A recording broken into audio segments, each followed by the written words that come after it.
I'm going to default to you on this one because you have Brian Kelley on your show each and every week, but there's a couple of ways I want to set this up.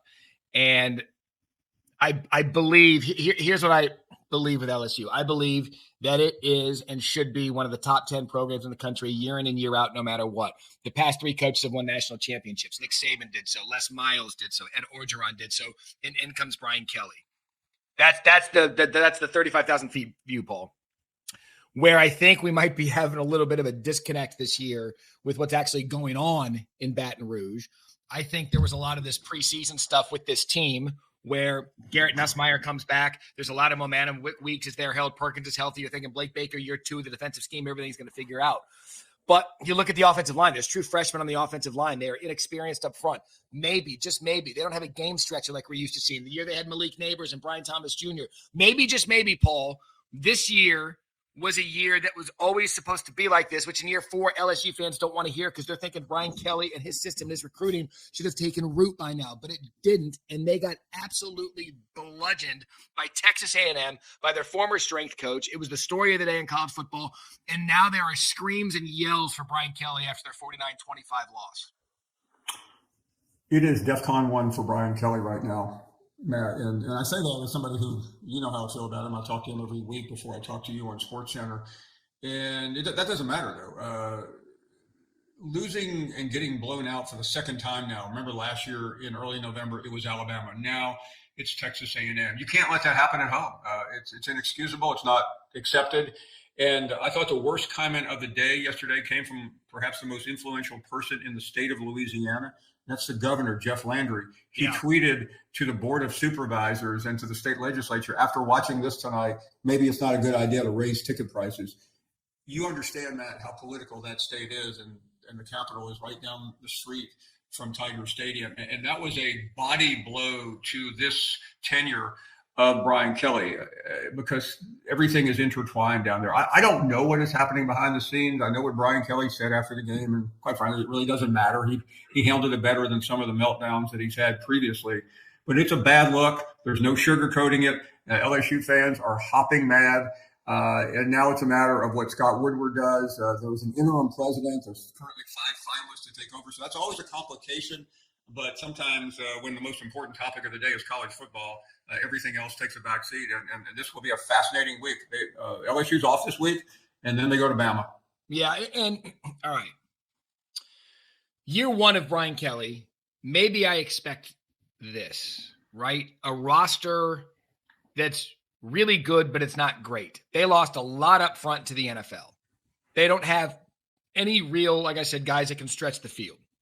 LSU should be stockpiled with talent. Without you should stockpiled. For some reason, even in the Clemson game, which by the way now doesn't, I mean, what does that look like now moving forward? I just don't think this year's version of LSU is that good.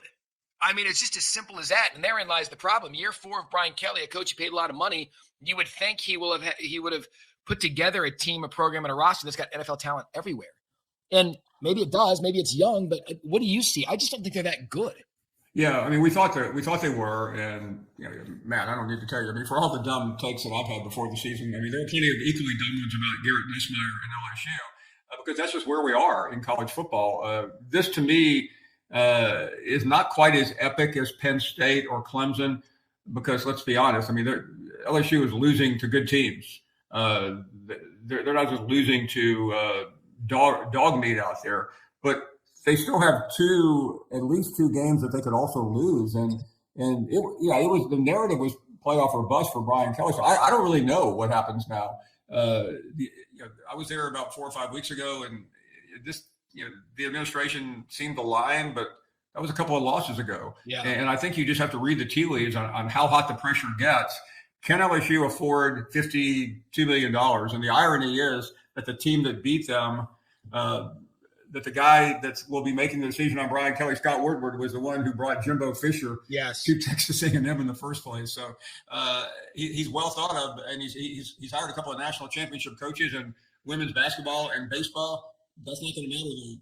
Brian Kelley is subject to it's not going away. The national media hates him. Okay, so when it's discussed in shows up and down the dial, he will not catch any favors at all.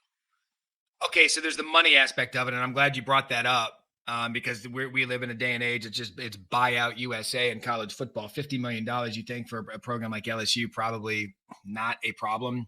You bring up Woodward hiring Jimbo Fisher, also one of the most notorious buyouts in college football history.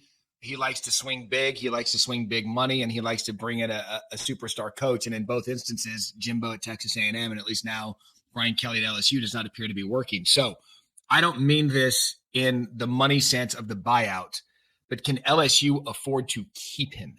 Is this something where you get through the season, you dive into this roster, and you just say, guys, maybe this is a case of Texas, who, by the way, is still in it, or Penn State or Clemson, where at the beginning of the season, we focused on the quarterback and said, oh, these guys, I mean, this is a national championship type roster, like we did with Arch, like we did with Cade Klubnik and Clemson, like we did with Penn State. And maybe just maybe they're just not good.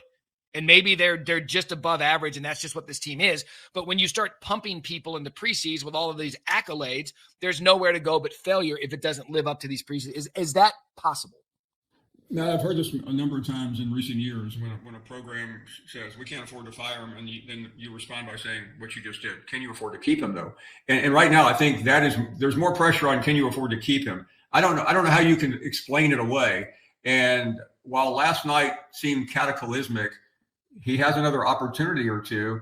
And I think should he go to Alabama and Oklahoma and let, I think I'm trying to remember. I think, both games are on the road, I believe.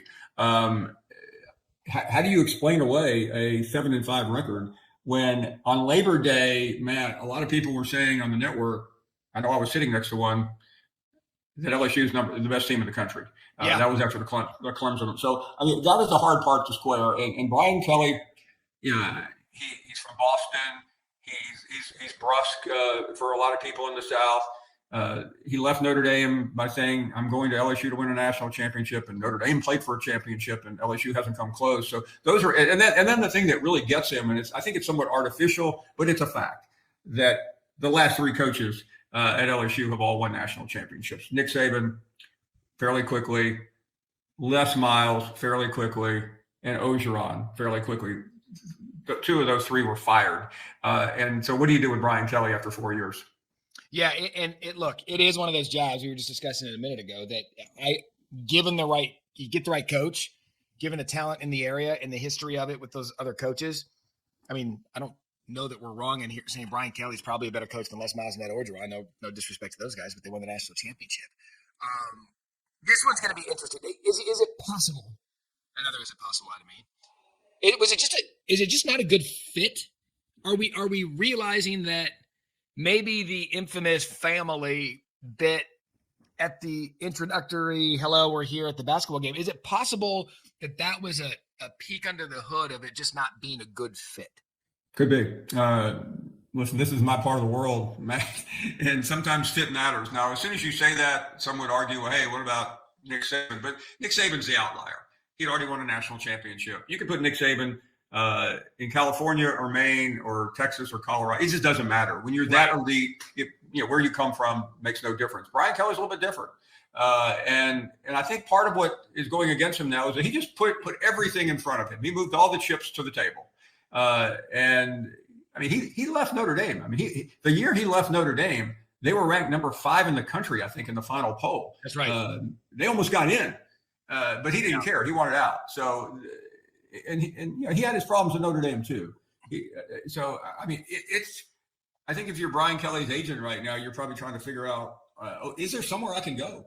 Because I still believe he's a good coach, man. I don't know anybody in the industry who says, that guy can't coach.